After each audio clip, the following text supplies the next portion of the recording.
Grace Miller had never planned to come home early that Thursday afternoon. She was supposed to be at a brand presentation on Fifth Avenue, smiling politely while clients talked about seasonal campaigns. But the meeting was canceled at the last minute, leaving her with an unexpected pocket of time. For the first time in months, she thought, maybe I'll surprise Ethan. Maybe we can actually have dinner together. So she picked up a warm bag of takeout pasta from their favorite Italian place in Midtown, the one she and Ethan used to visit before life became a constant rush of titles, deadlines, and unspoken disappointments. She even grabbed a small box of tiramisu, his favorite, though he hadn't touched dessert in months. As she stepped into the lobby of their luxury Manhattan building, the kind with tall marble columns and a quiet hush that made every footstep sound important, Grace felt a strange flutter in her chest. Not excitement, not exactly. More like a hope she didn't dare name. The elevator doors slid shut, and she watched her reflection, tired eyes, hair pinned neatly, a navy coat wrapped tight around her, thinking she still looked like someone trying to save a marriage, trying to ignore the tension, trying to forget the empty room in the corner of their home where a crib was supposed to go. When the elevator chimed and the doors opened to the 32nd floor, everything felt strangely silent. No TV, no hum of music, no clatter of dishes from the kitchen where Ethan usually reheated takeout when he worked late. Just stillness. Grace unlocked the door quietly, smiling a little at the thought of surprising him. She stepped inside, set the dinner bag gently on the kitchen counter, and froze. A soft giggle drifted from the living room. A child's giggle. High, warm, familiar in a way that made her skin prickle. Grace's heartbeat stumbled. They never had children in the house. None, not even visiting ones. She walked forward slowly, the air suddenly heavy, as if warning her to turn back. The sunlight pooling through the floor-to-ceiling windows illuminated a scene she couldn't make sense of, at least not at first. There, on the rug near the coffee table, Ethan was kneeling in his crisp white shirt and charcoal slacks, gently tying the shoelace of a little girl. A girl with soft brown curls, a tiny denim jacket, and bright pink sneakers.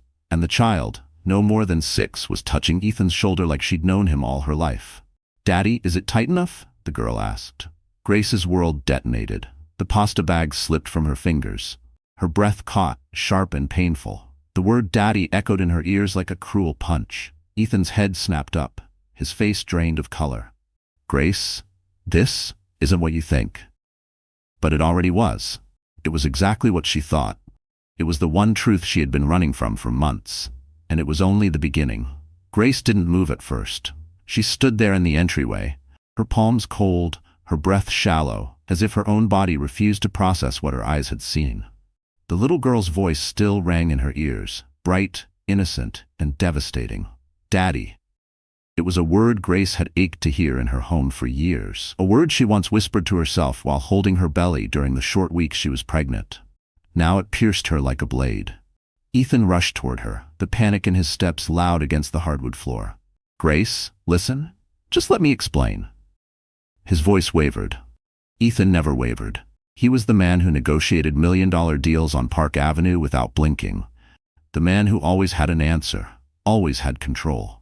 But now his hands trembled slightly, and that alone told Grace more than his words ever could.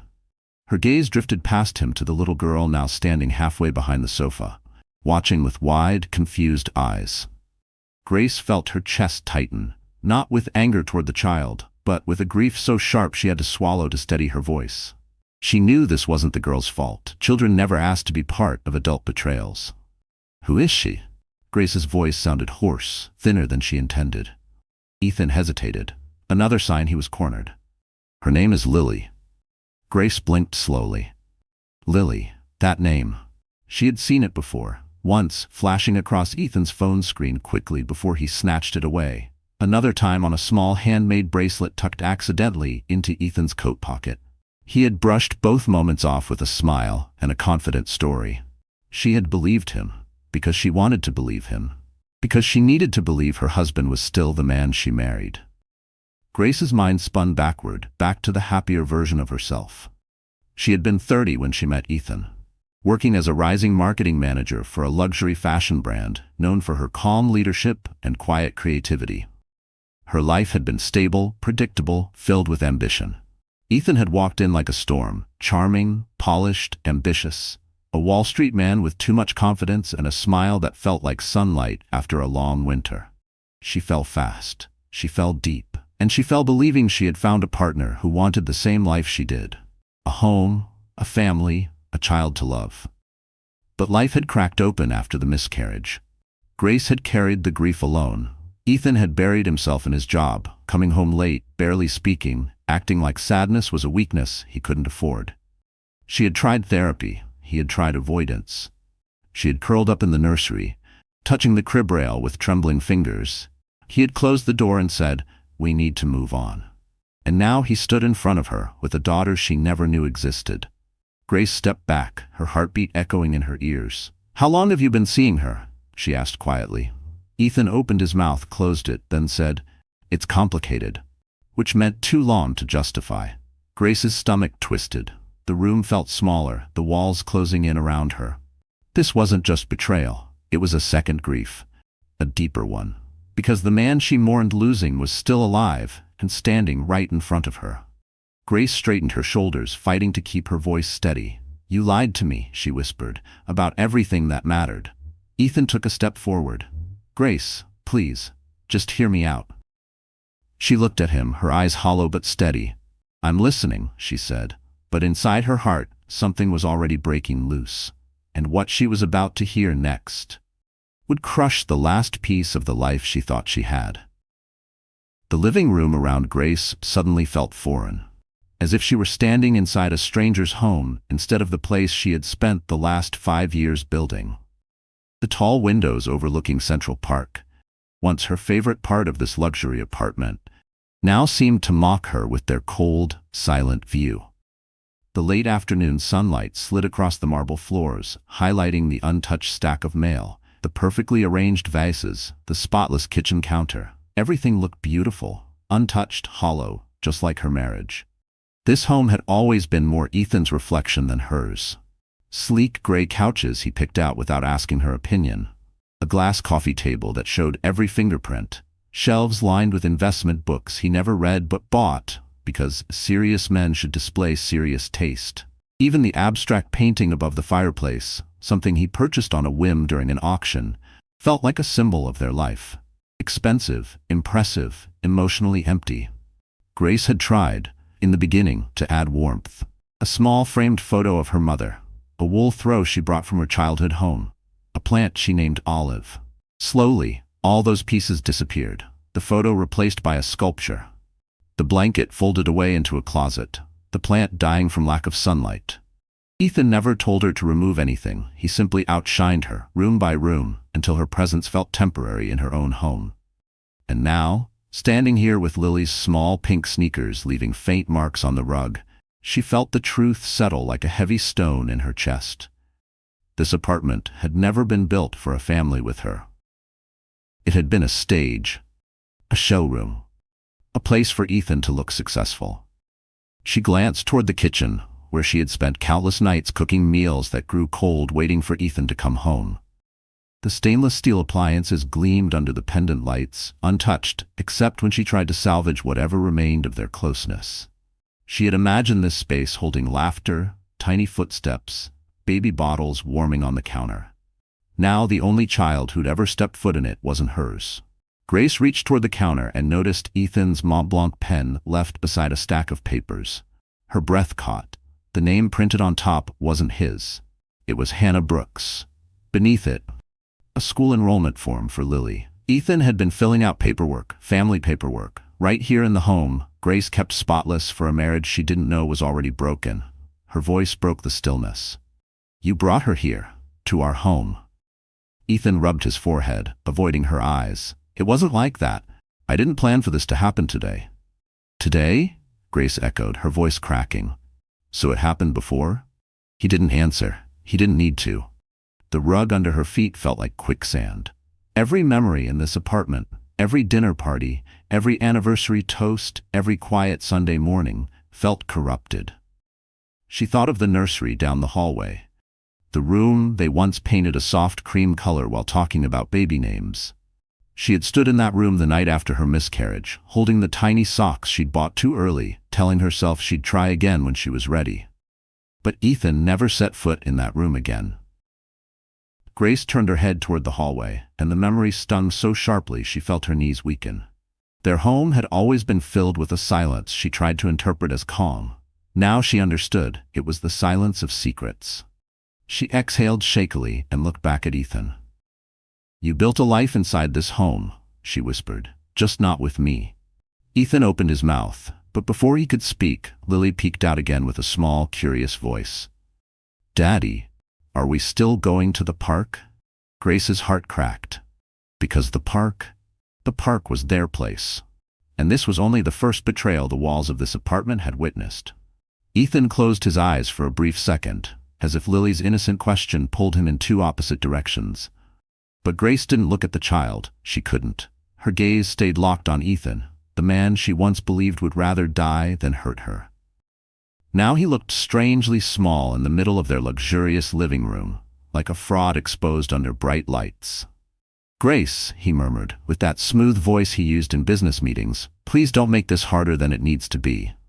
She let out a bitter laugh, sharp and hollow. "I'm making it harder?" He flinched, just a flicker, but she saw it. That flicker was the real Ethan, the man who hated losing control, who hated being challenged, who hated when people saw past his polished exterior. He straightened his back, adjusted the collar of his shirt, and slowly shifted into the version of himself he always defaulted to. The controlling, self-assured, untouchable Wall Street executive. Ethan Miller, the charming villain who never looked like one. He walked toward her with deliberate steps, lowering his voice to a gentle, reasonable tone. "You know I love you. You know that," he said. "But I was dealing with things I couldn't tell you, things that would have only made your recovery worse." Grace's jaw tightened. "My recovery? You mean my miscarriage?" He paused. "I didn't want you to spiral again." There it was, the subtle cruelty disguised as concern, gaslighting wrapped in silk. Grace stared at him, stunned by how calmly he weaponized her grief. Ethan had always been this way. Articulate, logical, emotionally detached. To the outside world, he was compassionate. But behind closed doors, every uncomfortable truth became a problem Grace wasn't stable enough to handle. Ethan shoved his hands into his pockets, the way he always did before delivering rehearsed speeches. "Lily wasn't supposed to be part of our lives. I thought Hannah handled everything years ago. And yes, I've been seeing her, but not the way you think." Grace's voice trembled with rage. "How should I think? You lied about everything. You hid a whole child from me." "I didn't hide her," he insisted. "I protected you." "You protected yourself." Ethan inhaled sharply, frustration creeping into his expression. "Grace, you're being dramatic." There it was, the old line, the dismissal that had crushed her 1,000 times before. The same phrase he used when she cried after doctor visits, when she tried to talk about her loneliness, when she begged him to go to therapy with her. "You always do this," he said. "You take one emotional moment and twist it into something catastrophic." Her hands curled into fists. "You brought your daughter into our home, the home we were supposed to raise our child in." Ethan looked away, jaw clenched. "I had no choice." Grace stepped forward, her voice shaking. "You always had a choice. You just didn't choose me." For the first time, Ethan's mask slipped. Something cold flickered in his eyes. Irritation, not remorse. A look that silently said she was inconveniencing him, embarrassing him, making his life harder. "You're blowing this out of proportion," he said sharply. "You know how much stress I'm under. The firm is watching everything I do. One wrong move and—" "And what?" Grace cut in. "Your reputation suffers?" He hesitated. And that hesitation told her everything she needed to know. Ethan wasn't worried about her heart or their marriage. He was worried about his image. She suddenly saw it clearly. The calculated smirk he gave clients, the way he controlled conversations, the quiet condescension he used on her every time she asked for honesty. He had never feared hurting her. He feared being exposed. The truth hit her like a blow. Ethan wasn't a man who made a mistake. He was a man who built his life on lies, then expected everyone else to hold them up for him. Grace took a slow step back. "I don't even recognize you." Ethan crossed his arms, his voice low, almost threatening. Then maybe you never really understood me. Grace swallowed hard, her heart pounding, her voice barely above a whisper. Oh, I understand you now. And what I'm seeing is terrifying. Grace's chest tightened as Ethan's expression hardened into something colder, something she had never fully seen before. But there was no time to respond, because at that exact moment, the front door keypad chimed again. A soft electronic beep echoed through the apartment. Grace turned. Hannah Brooks walked inside. She didn't knock. She didn't hesitate. She entered with the casual familiarity of someone who had done it many times before. Her coat was unbuttoned, her hair slightly windblown, cheeks flushed from the cold Manhattan air. In her hand was a canvas tote bag printed with Lily's name in glitter letters. The moment she spotted Grace, her steps faltered, but only for a second. "Honey," Hannah said gently to Lily, "grab your jacket. We have to go soon." Grace stared. "Honey," Lily patted over obediently, no sign of surprise. This wasn't an unexpected visit. This wasn't a one-time accident. This was routine. Ethan stiffened. "Hannah, you weren't supposed to come up. I said I'd bring her down." Hannah raised her eyebrows. "The doorman said you two were up here longer than planned. I got worried. She has school tomorrow." Grace's pulse thundered in her ears. Longer than planned. Worried. Doorman. Hannah knew the staff. She knew the building. She knew the routine. And Grace was a stranger in her own home. Hannah shifted awkwardly, finally turning to Grace. I'm sorry," she said, voice soft. "I didn't mean to walk into anything." Grace's throat burned. She managed a whisper. "How long?" Hannah hugged the tote bag tighter. "Grace, I don't want to fight. I don't want to hurt you." But Ethan said, "Don't," Grace snapped, her voice finally breaking. "Don't tell me what Ethan said." For the first time, Hannah's expression shifted, guilt mixed with confusion. "He told me you two were separating. I thought you knew." The room went silent. Ethan froze. Grace felt her entire world collapse in one brutal second. Separating? Separating. She had cooked for him every night, slept beside him, begged him to try therapy, fought for their marriage while he walked around telling another woman they were ending things. Grace's knees nearly buckled. You told her that?" Grace whispered. Ethan didn't answer. Rage flickered in his eyes. Not shame, not regret, anger that he'd been exposed. Hannah stepped between them, her voice trembling. "Ethan, what is she talking about? You said she moved out months ago." Grace gasped. "What?" Ethan's jaw tightened. "Hannah, stop." "No," Grace breathed. "Let her talk." Hannah's eyes were wide now, realizing the depth of the manipulation. "You said Grace didn't want to be a mother, that she blamed Lily, that she refused to try again after the miscarriage. You said she was the one pulling away." Grace's hand flew to her mouth, a strangled sob escaping. Lies. Layer upon layer of lies. Not only to Grace, but to Lily's mother. Hannah backed up a step, her face draining of color. "Ethan, what did you do?" Ethan's voice sharpened like a blade. "I did what I had to do to keep things calm." "Calm?" Grace choked out. "You told her I walked away from our marriage. You told her I didn't want children. You told her," her voice cracked, "you told her I hated her daughter." Lily looked between the adults, her little face crumpling. "Daddy, you said she didn't want me here." The words stabbed Grace deeper than anything else. Ethan lunged forward. "Lily, sweetheart, your father is trying." "Don't you dare," Grace snapped, flames finally igniting inside her. "Don't you dare use her to protect yourself." The child retreated to Hannah, burying her face in her mother's coat. And for the first time, Hannah shot Ethan a look of pure disgust. "How many lies did you tell?" she whispered. Ethan didn't answer. Grace wiped her tears, straightening her back. Her voice emerged calm, deadly calm. "This isn't a misunderstanding," she said. "This is betrayal, public, ugly, and deliberate." She stepped toward the door, her breath shaking but her spine firm. And as she reached for her coat, she said the words that made Ethan's face finally crack. "I'm done protecting you." The elevator doors closed with a soft metallic thud, and for the first time in years, Grace felt truly alone. Not the everyday loneliness she carried quietly inside the Manhattan apartment. Not the emptiness that followed her miscarriage.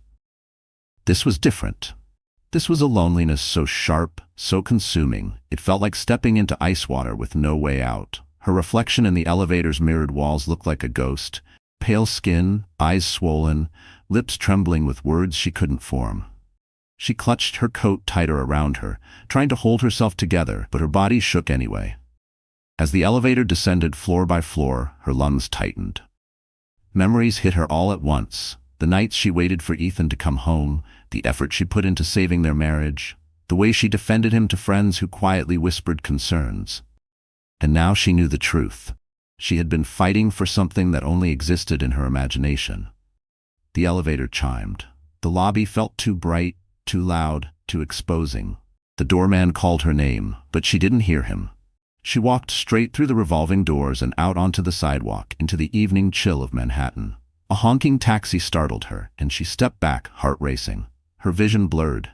She felt her knees weaken. She gripped a lamppost for support. Breathe, Grace, breathe. But she couldn't, because all she could hear was Lily's voice. Daddy said she didn't want me here. That lie was what shattered her. Not the affair, not the betrayal, not even the secret child. It was the cruelty. The way Ethan had used her grief as a weapon. The way he had painted her as cold, as broken, as a woman incapable of love.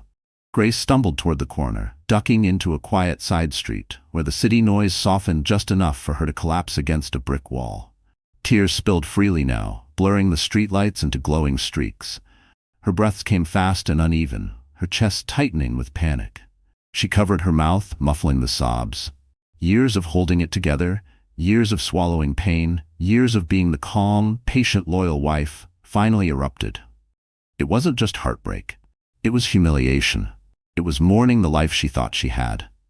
It was realizing she had loved a man who never once protected her heart. A man who saw her pain as an inconvenience. A man who had rewritten the narrative to make himself innocent. Her phone buzzed. She didn't want to look. But when the buzzing didn't stop, she wiped her trembling fingers on her coat and pulled it out. It was a text from Ethan. Grace, come back. We need to talk like adults. A fresh wave of nausea rolled through her. Adults? She whispered shakily. You lied to a child, and you want to talk like adults? She dropped the phone into her purse, unable to bear the sight of his name. Rain began to fall, soft at first, then steady, soaking her coat, her hair, her shaking hands. She didn't move. The cold rain felt like a strange relief, numbing the fire in her chest. A couple walking past slowed down, glancing at her with concern, but she forced herself to straighten. She didn't want witnesses to her breaking. She didn't want pity. She didn't want anyone asking questions she couldn't answer. She walked aimlessly for several blocks until she reached a quiet bench near the edge of Central Park. She sat down heavily, raindrops dripping from her lashes. A jogger hurried past. A dog barked somewhere across the lawn. The world kept moving while hers fell apart. Grace leaned forward, elbows on her knees, and finally said the words she had always been too afraid to say, even to herself. I can't do this anymore. The confession cracked something open inside her. Pain surged through her, but so did something else, something faint but real, a beginning. From somewhere deep inside her brokenness, a thought whispered, you deserve better. Grace closed her eyes, tears mixing with rain. And she didn't know it yet. But this moment, this collapse, this rock bottom, was the very moment her rebirth quietly began. Grace didn't go home that night. She couldn't. Instead, she found herself wandering until her feet carried her to a small late-night cafe tucked between two brownstones near Columbus Circle. The windows glowed with warm light, a contrast to her rain-soaked clothes. She ordered nothing. She simply sat at a corner table, staring at her trembling hands. Her mind replayed everything. Ethan's lies, Hannah's confusion, Lily's innocent words. Each memory felt like a bruise pressed over and over again. But then, the door to the cafe swung open. Grace? She turned. It was Vanessa Cole, her old college friend, now a sharp-minded divorce attorney who never sugarcoated anything. Vanessa took one look at her and rushed over, sliding into the seat across from her. What happened to you? You look like you've been hit by the entire MTA system. Grace let out a shaky breath and told her everything. Every detail. Every betrayal. Vanessa listened quietly, jaw tightening with each revelation. When Grace finally finished, Vanessa leaned forward, voice low. Grace, I need you to hear me. None of this is your fault, and you're not crazy. Ethan is manipulating everyone involved, including you. Grace felt tears sting again. He told Hannah we were separated, that I didn't want children. He made me look like a monster. And he did it on purpose, Vanessa said, to protect himself, to keep both worlds running without taking responsibility. Grace wiped her face. I don't even know where to start. Vanessa exhaled slowly and placed a folder on the table. I wasn't going to bring this up tonight, but you need to see it. Grace frowned. See what? Vanessa tapped the folder. 3 months ago, a client of mine mentioned Ethan's firm. Something about internal investigations and questionable transactions tied to one specific employee. I didn't think much of it until you called me last week sounding off. Grace hesitated, afraid to open it. Are you saying Ethan's in trouble at work? No, Vanessa said gently. I'm saying Ethan's been in trouble for a long time, and he's been hiding it from everyone, including you. Grace blinked, stunned. What kind of trouble? Illegal trades, misreported numbers, a private fund he never disclosed. Vanessa lowered her voice. He's not just a liar, Grace. He's dirty. And someone like Ethan, he doesn't let his perfect image crack. Not ever. Grace's world tilted. She had expected betrayal in their marriage, emotional wounds, selfish behavior. But this was different. This was criminal. This was dangerous. Vanessa continued. You think Lily is the only thing he's hidden from you? No. She's just the only thing you found. Grace felt her breath catch. Why? Why wouldn't he tell me something this big? Because you're smart, Vanessa said simply, and because he knows you'd walk away the second you realized he wasn't the man he pretends to be. He used your grief, your guilt, your love, anything he could, just to make sure you stayed in place. The room blurred.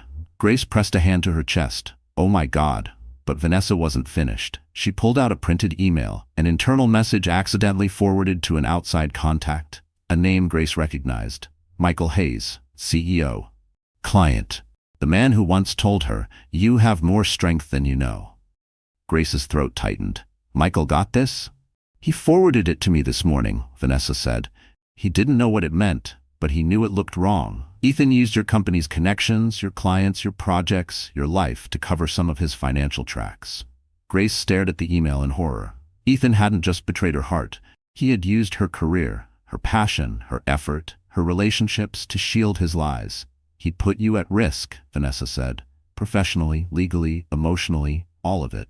Grace felt something inside her shift. Not heartbreak, not grief, something hotter, stronger.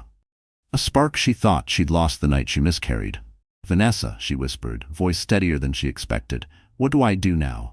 Vanessa squeezed her hand. You stop being afraid. You stop defending him. And you start protecting yourself because Grace, trust me, Ethan isn't finished lying. Grace lifted her chin, breath trembling, but eyes beginning to harden with truth. What aren't you telling me? She asked. Vanessa hesitated, then finally said it. Grace, Ethan didn't just hide a child. She paused. He hid a second life. Grace's heart stopped, and that second life was about to blow everything wide open. Grace didn't sleep, not even for a moment. After leaving the cafe with Vanessa's folder clutched against her chest, she walked through the city like someone floating outside her own body. The rain had stopped, leaving Broadway slick with reflections of neon signs and street lamps.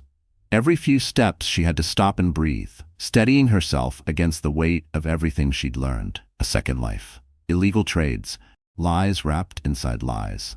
And the worst part, he had used her job, her contacts, her trust, to pull it all off. By the time Grace reached her building, dawn was smudging the Manhattan skyline with soft pink light. She didn't go back upstairs. She couldn't. Instead, she turned toward the small business center on the first floor, an amenity she had never used but now needed more than ever. The room was empty, quiet except for the hum of a printer in sleep mode. Grace sat down at one of the long wooden tables, opened Vanessa's folder, and spread the documents out in front of her like puzzle pieces. Names, numbers, dates, email threads, bank transfers, corporate forms. Some of them had her name in the CC line. Her stomach twisted. Ethan had dragged her into his mess without her consent. If this ever came to light, and Vanessa was certain it would, Grace could be questioned, implicated, even blamed, because Ethan was the kind of man who saved himself first. She bent forward, elbows on the table, fingers pressed to her temples. For a moment, she felt that familiar wave of panic threaten to swallow her whole. You should have known. You should have asked more questions. You should have left earlier. But another voice, quieter, steadier, rose inside her. No, this isn't your shame to carry. This isn't your mess to own. You didn't lie. You didn't deceive. You didn't destroy anything. And for the first time in days, Grace felt something fierce flicker in her chest. Anger. Clarity. Resolve. She picked up her phone and scrolled to her most recent text messages. Ethan's last message still glared at her. Come back. We need to talk like adults. Grace deleted it without hesitation. Then she typed a short message to Vanessa. I want to move forward. Tell me what I need to do. Vanessa responded instantly. Step 1. Protect your income. Step 2. Protect your future. Step 3. Stop thinking like a wife and start thinking like a survivor. Grace stared at those words, feeling something inside her click. She had spent years shrinking herself to keep the peace. Years excusing Ethan's coldness, his distance, his work stress. Years believing that if she just tried harder, cooked better dinners, softened her tone, buried her hurt, he'd love her again. No more. She gathered the papers, slid them back into the folder, and forced her shoulders to straighten. She walked out of the business center with a new stillness in her steps, a quiet certainty growing inside her ribs. Outside, the lobby was filling with early morning residents dressed in sleek gym clothes, carrying Starbucks cups, checking messages on their iPhones. One of the doormen gave her a sympathetic smile. He must have heard part of last night's chaos. Grace smiled back, but there was steel behind it now. She stepped outside into the crisp morning air and hailed a cab. Where to? The driver asked. She hesitated only for a second before saying the words that surprised even her. Take me to Soho, 112 Mercer Street, Michael Hayes' agency, because she suddenly understood something vital. If Ethan had dragged her reputation through the mud, Grace needed to rebuild somewhere else. Somewhere safe. Somewhere powerful. Somewhere that belonged to her. As the cab merged into traffic, Grace looked out at the glowing skyline, her pulse steadying with each passing block. She wasn't healed. She wasn't whole. She wasn't even close. But she was no longer drowning. She was waking up. And the version of Grace that was about to rise was nothing like the woman Ethan thought he could break. The cab rolled down Mercer Street, sunlight catching the glass storefronts of designer boutiques and creative studios. Soho had always intimidated Grace. Too stylish, too bold, too full of people who knew exactly who they were. But today, as she stepped out of the cab onto the cobblestone sidewalk, she felt something she hadn't felt in months. Agency. Michael Hayes' building was a renovated warehouse. Industrial brick, black steel beams, big windows that let the morning light pour in. Inside, the lobby buzzed with early creatives carrying tablets, sketch pads, and iced lattes. The air smelled like espresso and ambition. Grace felt painfully out of place in her rain-damp coat and tired eyes, but she walked toward the elevator anyway. Michael greeted her in the open concept office, his expression shifting instantly from professional to genuinely concerned. Grace, you okay? You look? He hesitated, not wanting to offend her. You look like you've been through hell. She gave a humorless nod. I'm working on coming back. Michael gestured to a private meeting room, closing the door behind them. Tell me what you need. Grace didn't realize how much she'd been holding inside until she opened her mouth. The words poured out. Ethan, the lies, the child, the financial red flags, the humiliation. She didn't tell everything, but she told enough. Michael didn't interrupt. His expression stayed calm but fierce, like someone quietly filing every detail away. When she finished, he leaned back in his chair, exhaling slowly. Grace, you deserve better than this. All of it. And if you need a place to land, a safe place, my team will move mountains to make that happen. Something warm spread through her chest. Not romance, not dependency. Respect, support, validation. The exact things Ethan had starved her of. Grace rubbed at her eyes. I need to rebuild. Start somewhere that isn't connected to him. Michael nodded. Then start here. Start with us. It felt too easy, too generous, too much like salvation. She shook her head. I don't want pity. You're not getting pity, he said firmly. You're getting an opportunity you've earned. The conviction in his voice was so steady it made her breath catch. Before she'd even processed the emotions swirling inside her, a soft knock sounded. Michael opened the door, and his assistant, Sienna, peeked in. Sorry to interrupt, but Grace, I heard you might need some help today. Sienna entered with a garment bag, a makeup kit, a gentle smile. We're doing a client presentation in 2 hours. Michael wants you in the room. Let's get you looking like the woman who actually belongs here." Grace blinked. "I didn't say yes yet." Michael crossed his arms, smiling just slightly. "Then consider this the first step in saying yes." Sienna guided Grace to a vanity in the agency's styling nook, a small alcove used for photo shoots. As she unzipped the garment bag, Grace's breath hitched. Inside was a sleek black dress, simple, elegant, powerful. The kind of dress that didn't scream for attention but commanded it anyway. Sienna worked gently, brushing Grace's hair, applying makeup that wasn't heavy, just enhancing the features Ethan always said were too soft. Soft became defined. Tired became luminous. Broken became composed.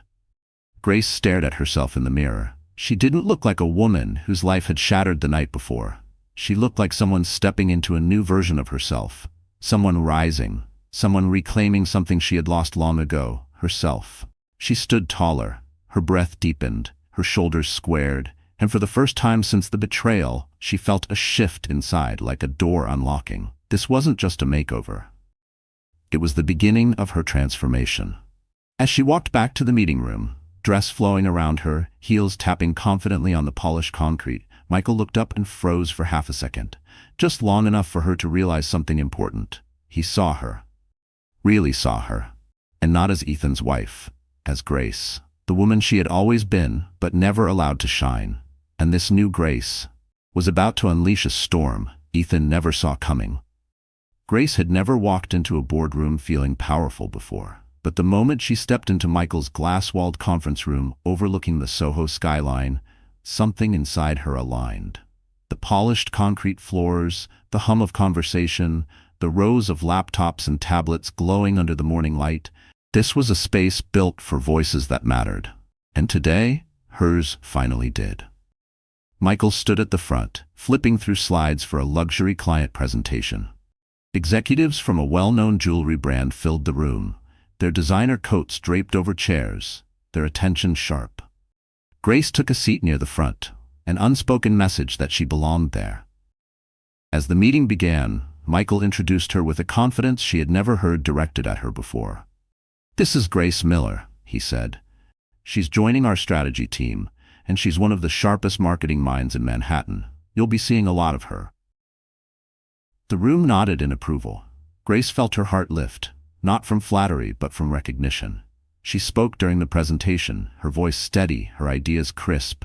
She broke down target demographics, campaign pacing, emotional resonance. She watched the clients lean in, taking notes, nodding along. This was her element, her craft, her world, and for the first time in years, she wasn't doing it in Ethan's shadow. 3 hours later, as the clients shook hands and left satisfied, Michael pulled her aside. "You were brilliant," he said. "I'm glad you're here." Grace smiled softly. "I'm glad I'm anywhere that isn't him." But peace never lasts long when a villain is involved. Her phone buzzed. A message from the building concierge. "Mrs. Miller, your husband is in the lobby requesting to see you. He says it's urgent." Her stomach clenched. Michael noticed the shift in her expression. "Problem?" Grace exhaled. "Ethan." Michael's jaw tightened. "Do you want me to go with you?" She considered it, but then shook her head. "No, I need to face him myself." When she stepped out of the elevator, Ethan was waiting in the lobby, pacing like a man preparing for a court hearing. He still wore his tailored suit, but the arrogance was cracked. His hair was messy, his tie loose, and his eyes, usually sharp and calculating, looked wild. "Grace," he snapped the moment he saw her. "Why haven't you answered my calls?" "Because I didn't want to," she said calmly. He scoffed. "You're being childish. We need to talk about last night. We need to fix this before people start asking questions." Grace almost laughed. There it was. Not "I'm sorry," not "I hurt you," not "I betrayed our marriage." Just fear of exposure.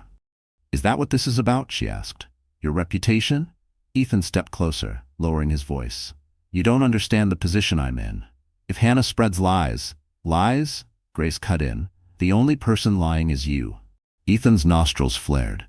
"I've been under pressure. You've been emotional. Misunderstandings happen."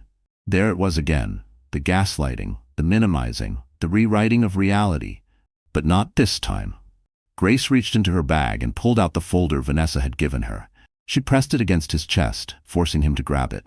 You might want to read page 3, she said. Ethan frowned. What is this? Proof, Grace said softly. Of your trades, your private fund, your emails, your lies. For the first time, Ethan went still, completely still. His face drained of color, his fingers tightened around the folder, his eyes darted across the lobby, checking if anyone was watching. What did you do? He whispered. What you did, she corrected. I just finally stopped looking away. He took a shaky breath. Grace, if this gets out. My career? Your career? Grace repeated. That's what you care about after everything you've done? He swallowed hard. We can fix this. Together. We just need to stay united. No, she said quietly. We don't. He stepped closer, voice trembling with panic. Grace, you walk away now and everything I've built collapses. She met his eyes steadily.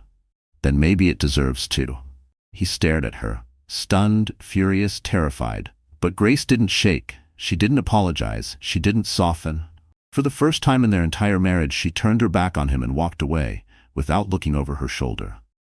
And Ethan, for the first time in his life, realized something chilling. He no longer had control. Grace didn't go home after walking away from Ethan. She didn't even return to the office. Instead, she headed straight to Vanessa's law firm off Madison Avenue. A sleek high-rise with marble floors and a reception desk that radiated quiet authority. The kind of place built to dismantle powerful men who thought they were untouchable. Vanessa met her in the lobby, already holding a binder thicker than a dictionary. You're early, Vanessa said, eyeing Grace's posture. Steady, straight, unshakable. Grace nodded. I'm done letting him control the narrative. A proud smile flickered across Vanessa's face. Good, because I've been waiting for you to get angry. They walked to a private conference room. Glass walls, polished table, a view over Midtown Manhattan. Grace sat down, feeling the shift inside her growing stronger by the minute. She wasn't the woman from 2 nights ago. She wasn't even the woman from that morning. She was done surviving. She was ready to fight. Vanessa opened the binder. Let's begin. Inside were categorized sections: financial inconsistencies, hidden accounts, custody considerations, marital misconduct, evidence of deception. Grace swallowed hard. You did all this in one night? No, Vanessa said bluntly. I've been preparing for weeks. I didn't push you because you weren't ready. But now you are. That truth hit deeper than she expected. Vanessa had known, long before Grace admitted it, that the marriage was dying. Grace leaned forward. So what's our strategy? Vanessa clicked a pen. Simple. We take away Ethan's ability to lie. She slid a stack of documents toward Grace. First, we file for divorce. Not quietly, not gently, with cause. Grace hesitated. Cause? Infidelity, financial dishonesty, emotional manipulation, enough grounds to ensure you leave with what you deserve. Grace exhaled slowly. The words felt surreal. Divorce. Once, the idea had terrified her. Now it felt like oxygen. Second, Vanessa continued, you separate your finances immediately. I've already drafted the paperwork. Grace nodded. And third, Vanessa said, her tone sharpened, we use the information Michael gave us. Grace stiffened. You mean the internal email? Yes, Vanessa said.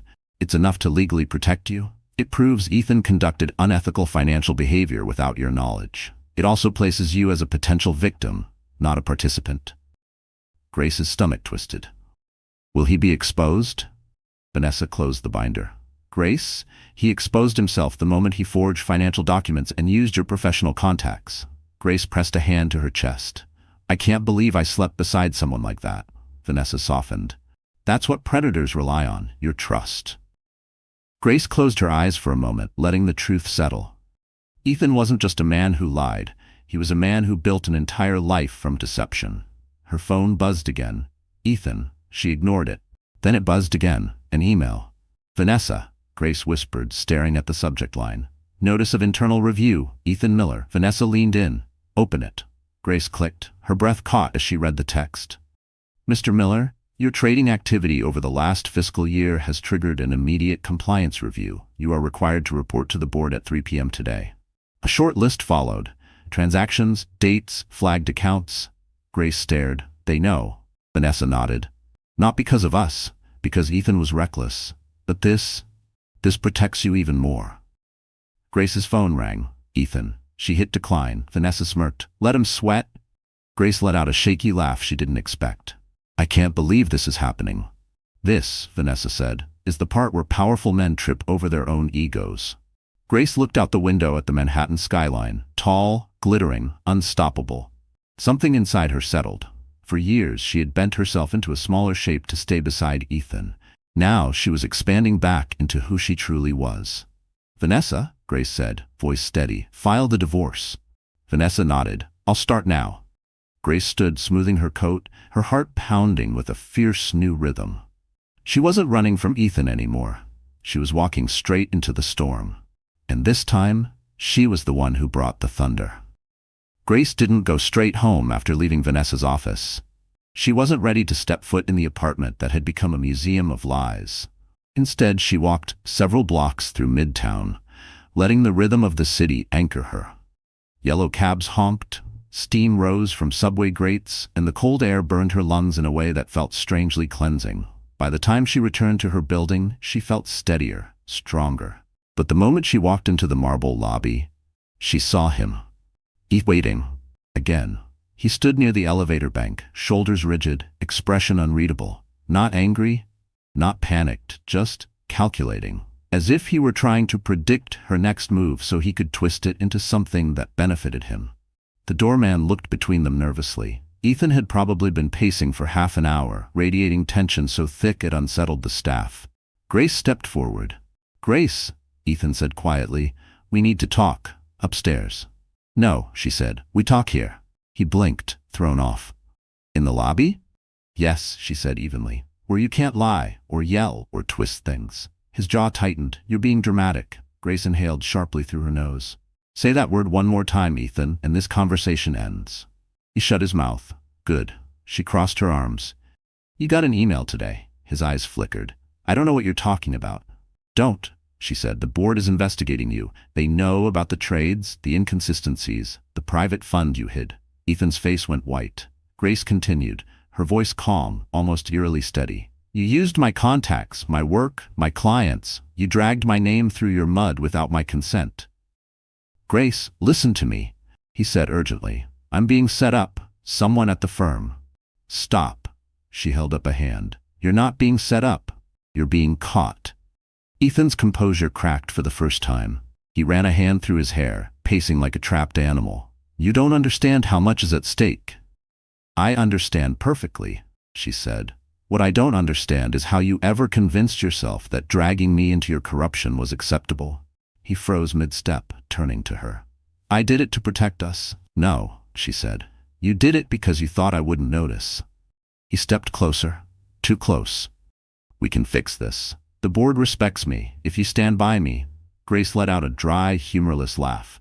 "Is that why you told Hannah we were separated? Is that how you protect me? By humiliating me behind my back?" Ethan's expression fractured. First defensiveness, then anger, then something that looked like desperation. "You don't get it," he snapped. "If you leave now, if you file for divorce, the firm will assume it's connected to the investigation." "It is connected," Grace said sharply. "I'm leaving because of who you are." He grabbed her wrist. The movement was fast, too fast. The doorman gasped. Grace stiffened, her spine locking. "Let go," she said quietly. Ethan didn't. "You're my wife," he hissed under his breath. "You don't get to destroy me." Grace stared at him, really stared, until she saw past every charming mask he'd worn. The man she once loved wasn't standing in front of her. A stranger was. She slowly pried his fingers off her wrist one by one. "I'm not destroying you," she whispered. "I'm just stepping out of the way while you destroy yourself." Ethan's breath faltered. He watched, helpless, as she stepped back. "You'll regret this," he said, voice trembling with fury. "You're nothing without me." Grace's lips parted. Then she said something she never imagined she'd have the courage to say. "No, Ethan. I was nothing with you." The elevator dinged. The doors opened. Grace stepped inside without another word, and the last thing she saw before the doors slid shut was Ethan's face finally cracking under the weight of losing the one person he never expected to lose. The elevator ride to the 32nd floor felt different this time. Quiet, steady, strangely final. Grace didn't tremble. She didn't cry. She didn't rehearse conversations in her head the way she used to. She simply stood tall, watching her reflection in the metal doors as the floors ticked upward. Her eyes were tired, yes, but they were sharper now. alive in a way she hadn't seen since before her miscarriage. When the doors opened, the hallway felt colder than she remembered, unwelcoming, as if the apartment already knew she didn't belong there anymore. Grace pulled out her keys, hesitated for a beat, then pushed the door open. The silence inside was deafening. This was the same place where she cooked every meal Ethan never came home for. The same place where she waited nights on the sofa, watching the city lights fade while telling herself he must have been stuck at work. The same place she sat alone after losing the baby, wishing he would hold her, comfort her, tell her she wasn't alone. But now, standing in the living room, Grace didn't feel sorrow. She felt done. She walked to the closet in the master bedroom and pulled out 2 suitcases, the same ones they used on their anniversary trip 2 years ago, when she still believed he loved her. She unzipped them slowly, like she was opening the last chapter of a story she no longer wanted to read. The first thing she packed were her clothes. Not because they mattered most, but because they were easiest. Sweaters, blouses, jeans. Her hands moved automatically, almost detached. But then she reached the second shelf. There, tucked between 2 folded scarves, was the small white onesie she had bought the week she found out she was pregnant. Soft cotton, tiny sleeves, a little teddy bear stitched on the front. She froze. Her breath hitched. Her throat burned. She sat on the edge of the bed and held the onesie against her chest. The memory washed over her. Standing in the store, touching every little outfit, wondering if she was having a boy or a girl, imagining the nursery filled with soft whites and warm light. And then, Ethan's voice in her memory. Cold, practical. Let's wait until after the first trimester. No need to get emotional. The words stung even now. Grace closed her eyes and let a few tears fall. But this time, the tears weren't for Ethan. They weren't even for the marriage. They were for her. For the woman who tried so hard. For the mother she never got to become. For the dreams she had buried alone.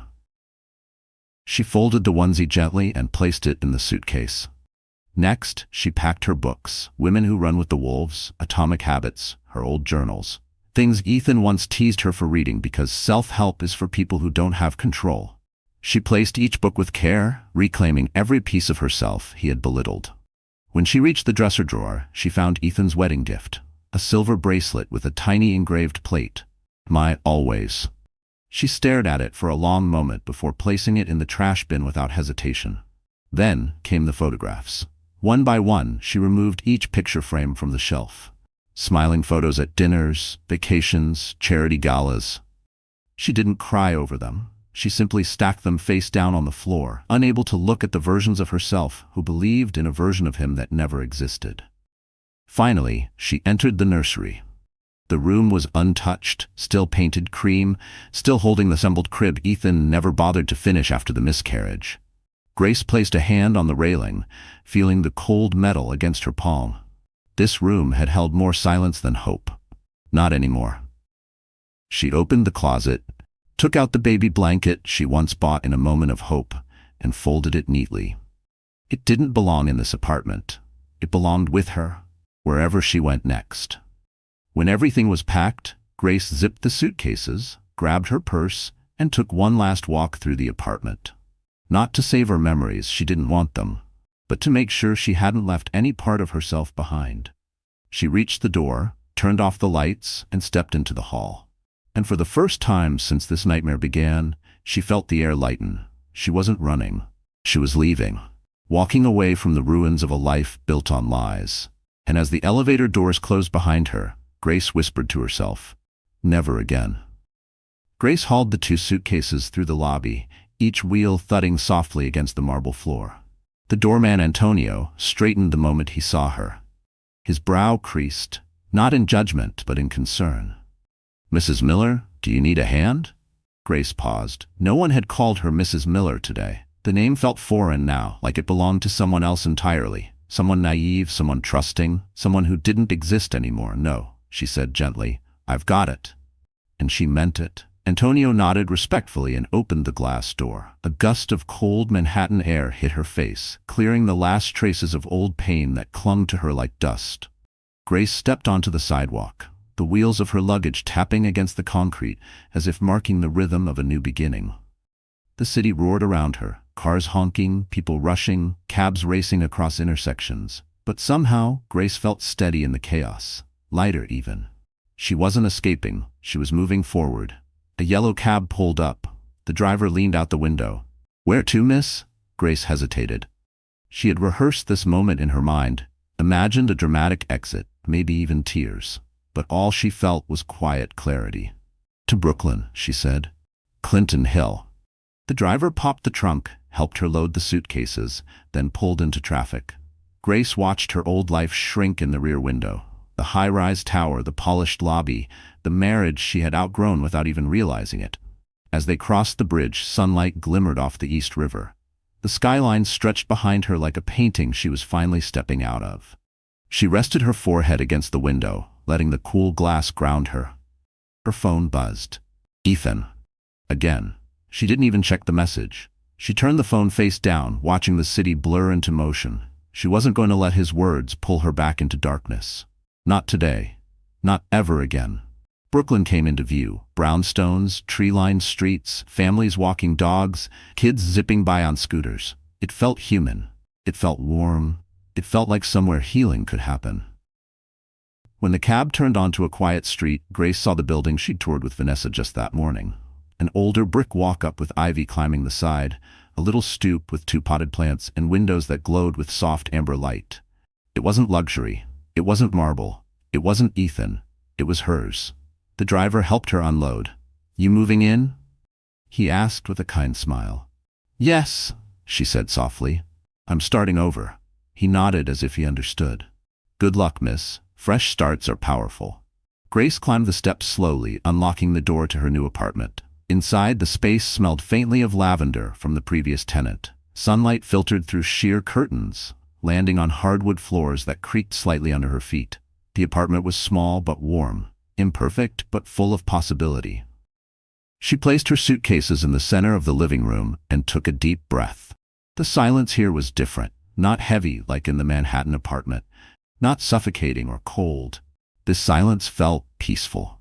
She walked to the window and looked out at the neighborhood below. Couples chatting on stoops, a woman watering plants on her balcony, a man walking a golden retriever.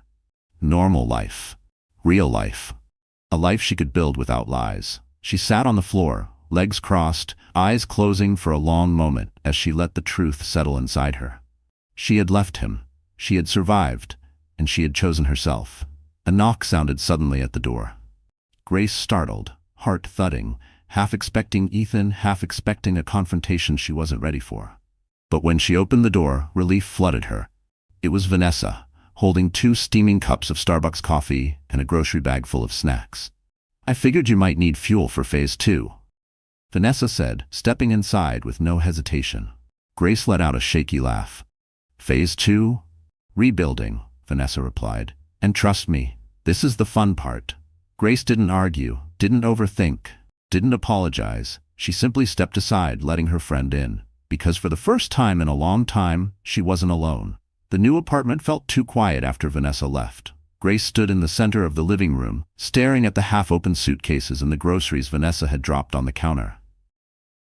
A single lamp lit the room, casting warm, golden light over the hardwood floors.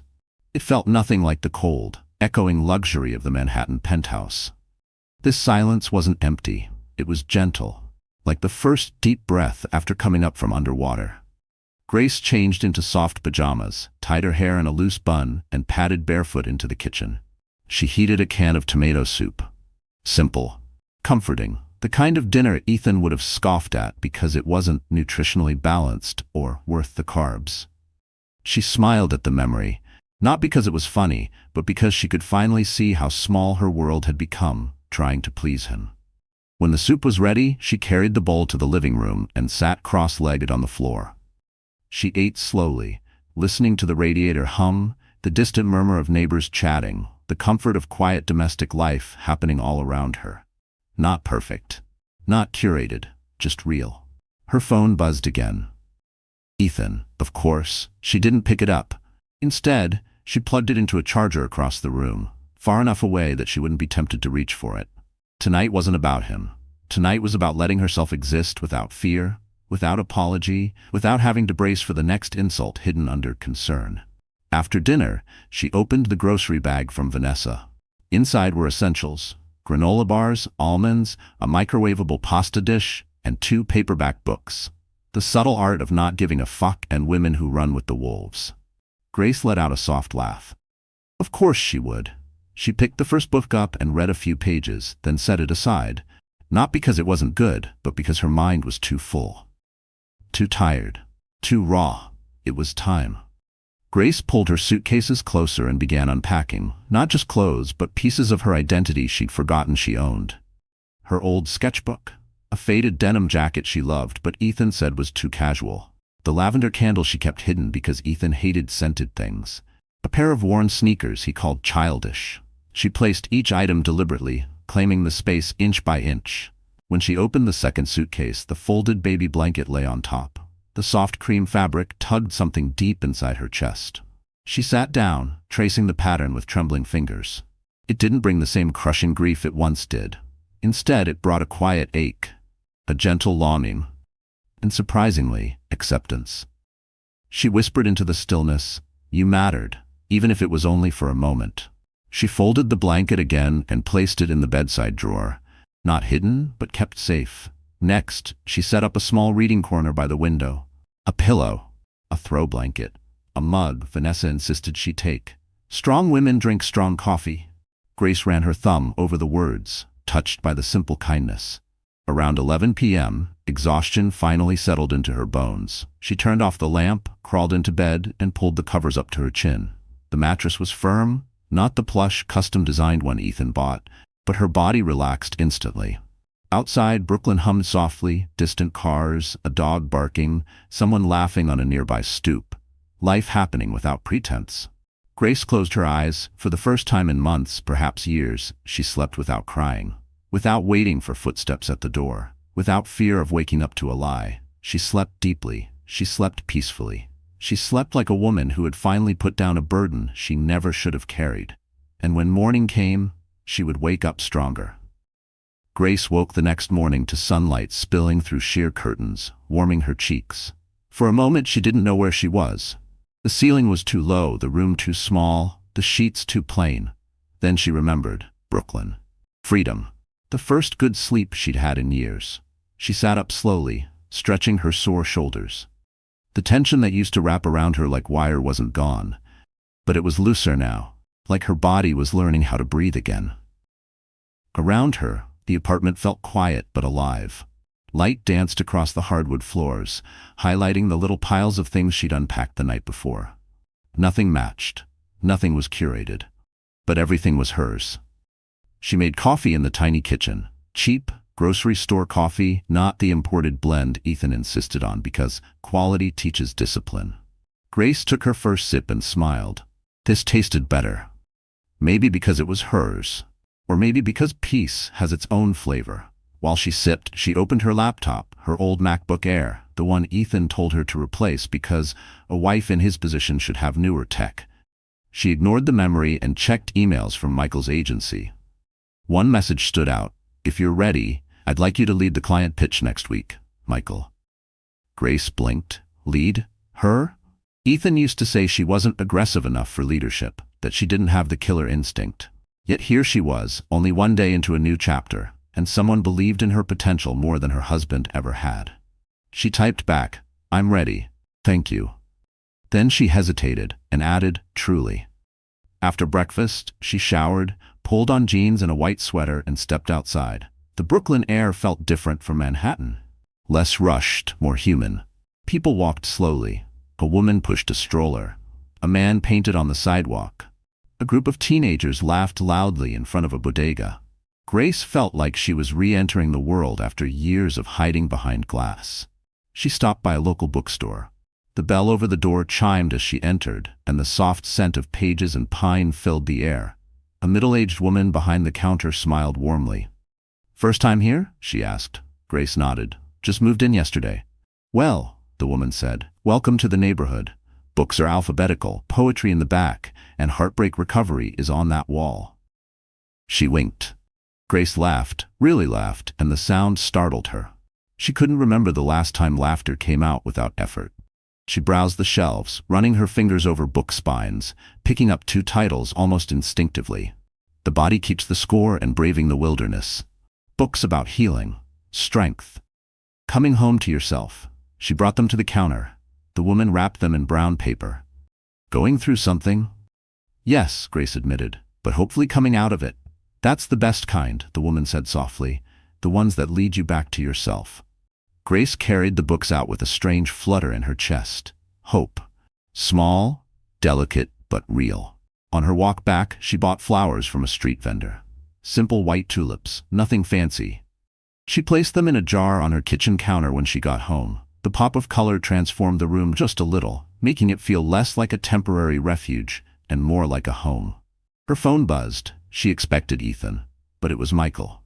Heard you moved. If you need equipment, software, anything, just say the word. Grace typed carefully. Thank you.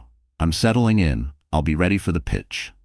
A moment later, 3 dots appeared, then disappeared, then appeared again. And finally, I'm glad you're safe. Grace stared at the message for a long time. Not because it hinted at anything romantic, Michael had never crossed a line, but because it was the first gentle, genuine concern she'd received in years. She placed the phone down and exhaled slowly. This moment, this apartment, this morning, felt like the slow beginning of rebuilding the woman she used to be. Not the perfect wife, not the quiet supporter, not the shadow of a powerful man. Grace. Just Grace, a woman with her own voice, her own future, her own life, and she wasn't going back, not ever again. Grace was walking home from the grocery store when her phone buzzed, 3 times in rapid succession. She hesitated before checking it, bracing herself for the name she dreaded seeing. It wasn't Ethan. It was Vanessa. Call me ASAP. Things are moving faster than expected. Grace's pulse kicked up. She paid for her groceries quickly and walked back toward her apartment building, heart thudding. The moment she stepped inside, she called Vanessa. Tell me, she said. Vanessa exhaled sharply. You remember the internal review Ethan's firm launched? It just escalated. The Securities and Exchange Commission is now involved. Grace stopped in the middle of the hallway. The SEC? That's federal. Yes, Vanessa said, and they're looking at him hard. Grace sat down on the bottom step of the stairwell, groceries forgotten beside her. How bad is it? It's bad, Vanessa admitted. The compliance officer you met during the gala last winter, she filed a whistleblower report months ago. Ethan has no idea who it is. He thinks he's been managing the narrative, but in reality, he's drowning. Grace closed her eyes. A part of her, an old part, felt a pang of guilt. But the newer, stronger part remembered every lie, every manipulation, every moment he used her grief to shield his secrets. What does this mean for me? She asked. It means you're safer than we thought, Vanessa said. The more they investigate him, the clearer it becomes that you weren't involved. Grace let out a breath she hadn't realized she'd been holding. But, Vanessa continued, this is also when men like Ethan become the most unpredictable. He's losing control. And when men like him feel cornered, they get desperate. Grace swallowed. What did he do now? Vanessa hesitated. A bad sign. He called my office, she said. Grace's stomach twisted. What did he say? That you were mentally unstable, Vanessa replied. That your emotional episodes were making reconciliation impossible. That you're acting erratically since the miscarriage. Grace's hands shook with fury. He told you that? The one person he knows is representing me? Yes, Vanessa said dryly. He said it so calmly that my partner thought he was reading from a script. Grace pressed her palm to her forehead. He's setting up a narrative. If things go public, he wants people to think I'm irrational. He's panicking, Vanessa said. And that's good. Grace frowned. Good? Yes, Vanessa said firmly. Panicked men make sloppy decisions, and sloppy decisions reveal truth. As if on cue, Grace's phone buzzed again. Another message from Ethan. She opened it. We need to figure this out. You're hurting my reputation more than you realize. I can't focus on damage control while you're making emotional decisions. Grace didn't respond.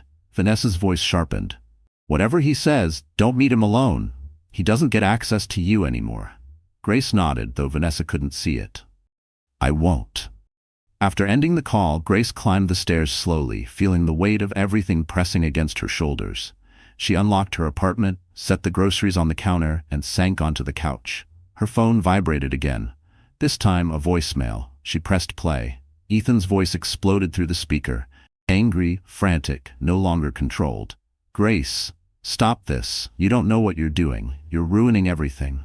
Do you understand that? Everything. I need you to come home. We can fix this, but you have to stop acting like a victim." Grace let the message play until the very last second, then replayed it. Not to torture herself, to save it. Evidence. She placed the phone on the coffee table, heart pounding.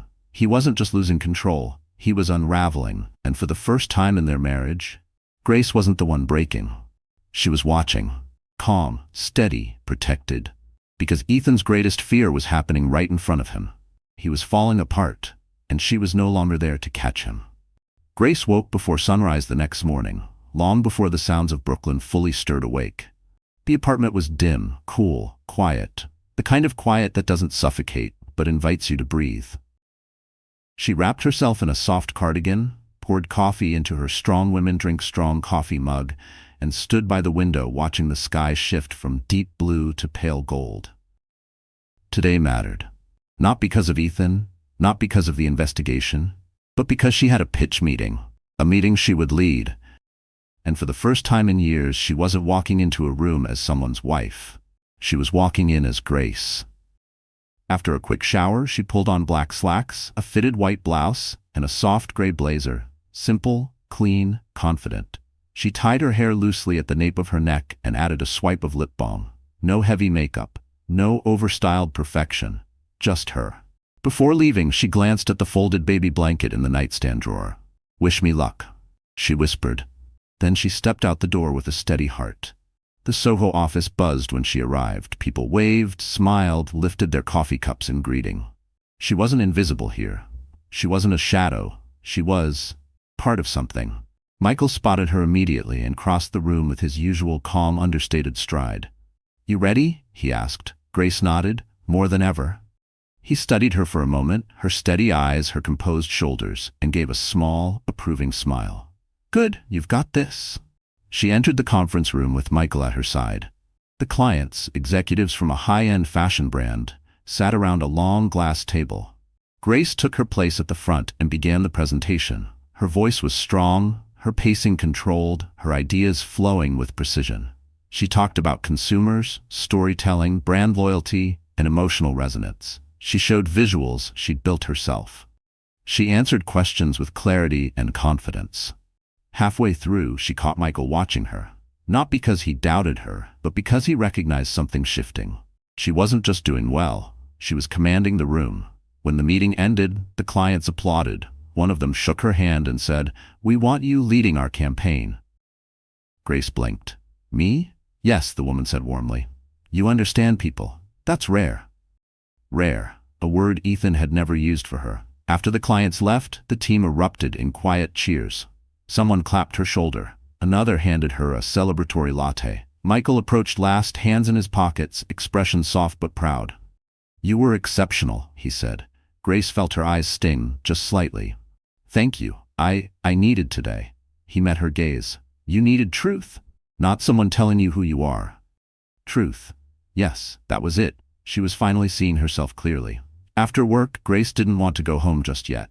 Instead, she walked to the waterfront at Brooklyn Bridge Park. The evening was cool, the sky turning lavender, the city lights beginning to glow.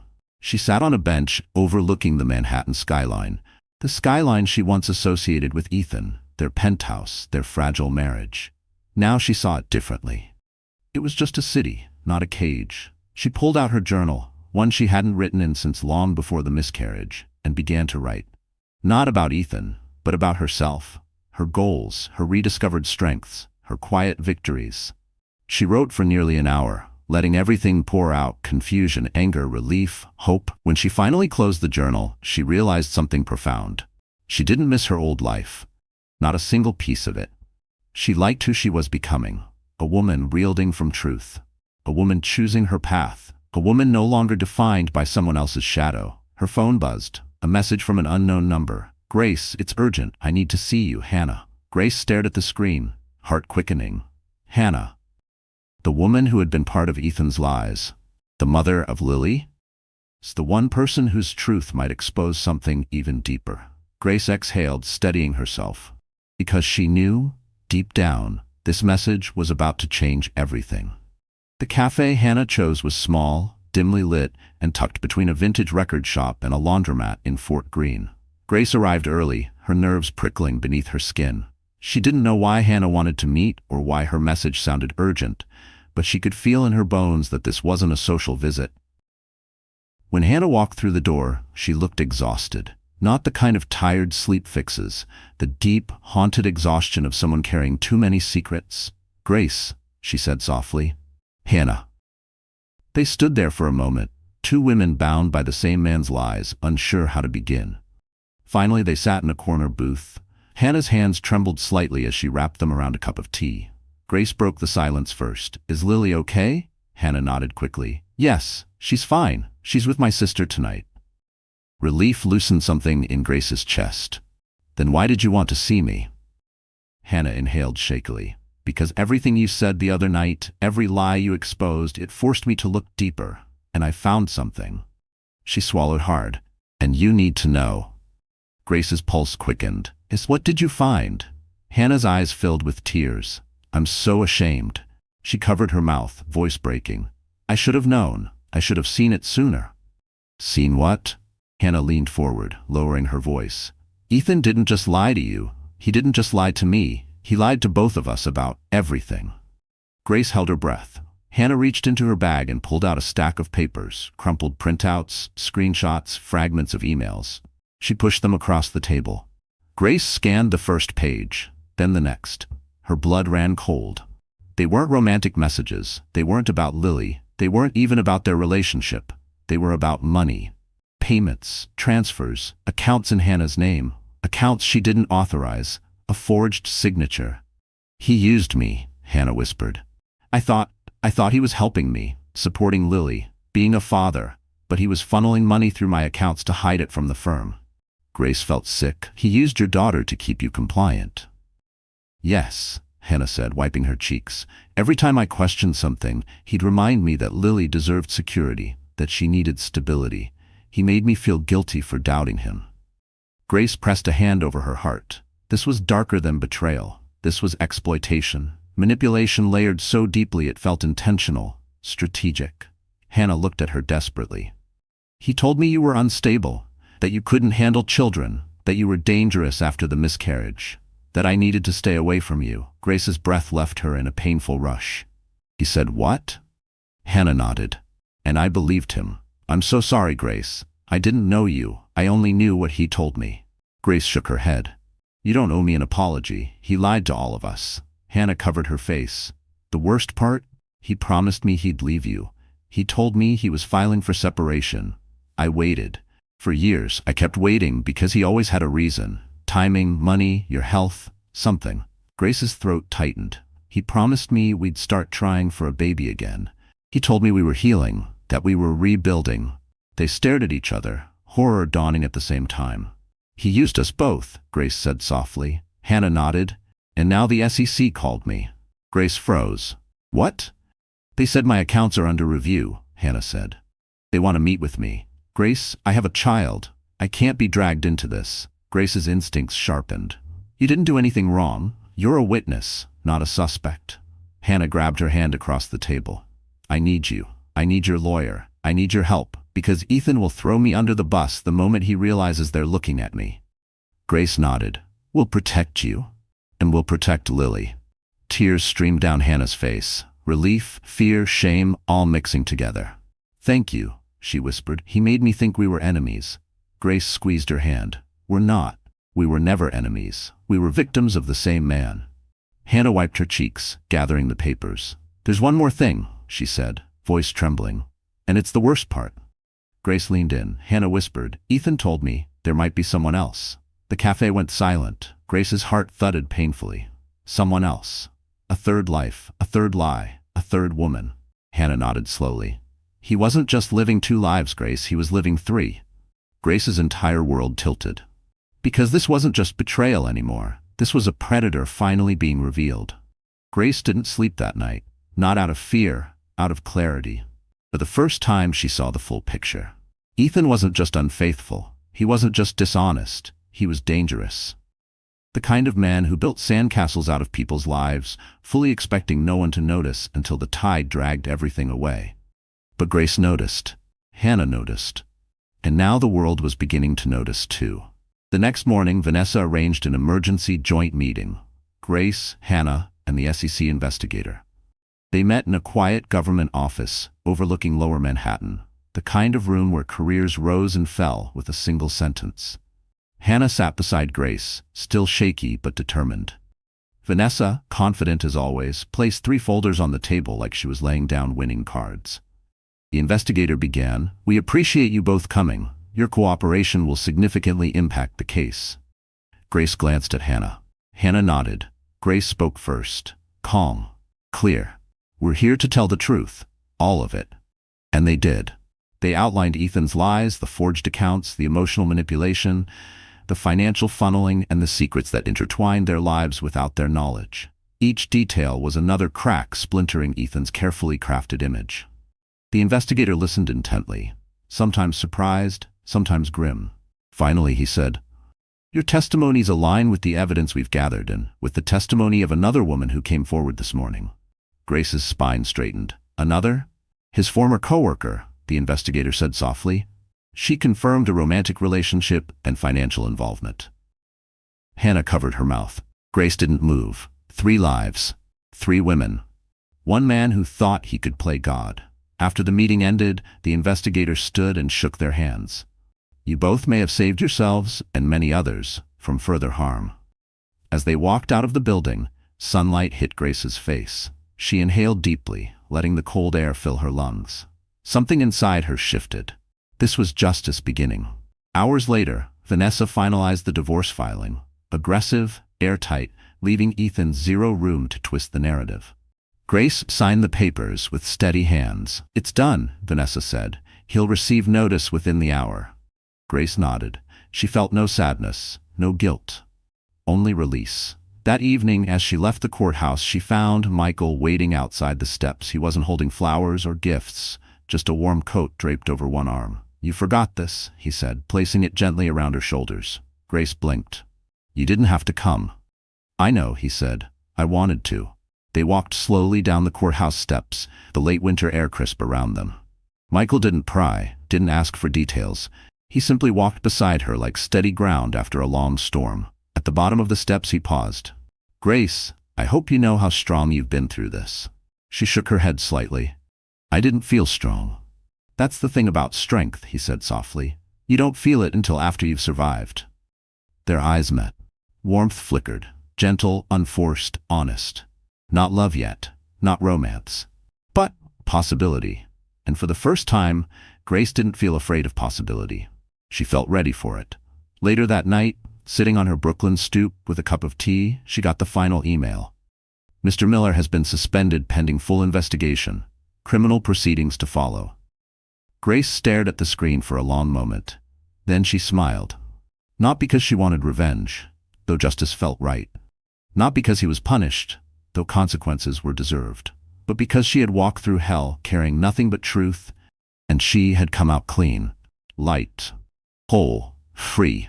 She wrapped her cardigan tighter around herself, feeling the calm hum of Brooklyn life around her. Tomorrow would be new. Tomorrow would be hers. And somewhere inside she knew. The love she deserved, the life she deserved was already on its way. And just like that, our story comes to a close. But hey, if you're still here with me right now, listening until the very last word, then something in this journey touched your heart in its own quiet way. So let's sit with that for a moment, you and I. Like 2 friends talking late at night. Grace's story reminds us of something Marcus Aurelius once wrote. "You have power over your mind, not outside events." She couldn't control Ethan. She couldn't change the betrayal. But she reclaimed her power the moment she chose truth over fear. Life will give us people who break us. But it will also give us the strength to rebuild. Healing isn't loud. It's choosing yourself again and again, even on the days you feel small. It's remembering that self-worth doesn't come from being loved by someone else. It comes from finally loving yourself. If Grace's journey stirred something in you, hope, courage, a spark of strength, then don't let it fade. Share this story with someone who needs it. Like the video, subscribe to the channel, and stay with us. Because here, we heal together. Here, your heart matters.